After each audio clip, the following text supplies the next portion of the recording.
Pakistan cricket board نے دنیا بھر سے ہونے والی تنقید کے بعد یو ٹرن لیتے ہوئے پاکستان کرکٹ کی تاریخ پر مبنی ویڈیو میں سابق کپتان عمران خان کو شامل کر لیا۔ غلطی کا احساس ہونے کے بعد پاکستان کرکٹ بورڈ نے پاکستانی کرکٹ کی تاریخ کا نیا پرومو جاری کر دیا، جس میں عمران خان کو شامل کیا گیا ہے۔ پی سی بی کی جانب سے یوم آزادی پر سوشل میڈیا کے ذریعے ایک ویڈیو شیئر کی گئی تھی، جس میں سن 1952 سے لے کر موجودہ وقت تک کے تمام کرکٹ سے متعلق تاریخی اور یادگار واقعات کے مناظر دکھائے گئے، لیکن اس پوری ویڈیو میں سن 1992 میں پاکستان کے لیے واحد کرکٹ ورلڈ کپ جیتنے والے کپتان عمران خان ہی غائب تھے،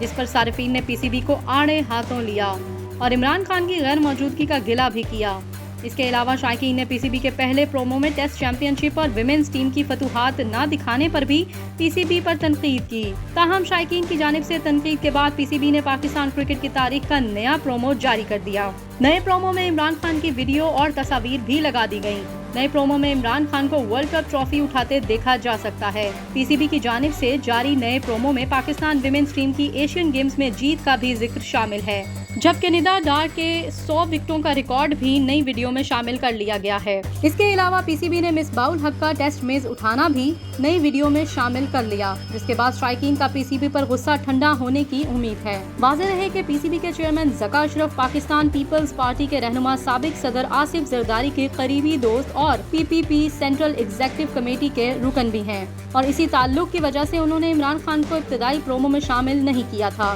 لیکن شاید وہ یہ بات بھول گئے تھے کہ عمران خان ایک سیاسی رہنما ہونے کے علاوہ کرکٹ کی دنیا کے چند عظیم کھلاڑیوں اور کپتانوں میں بھی شامل ہے۔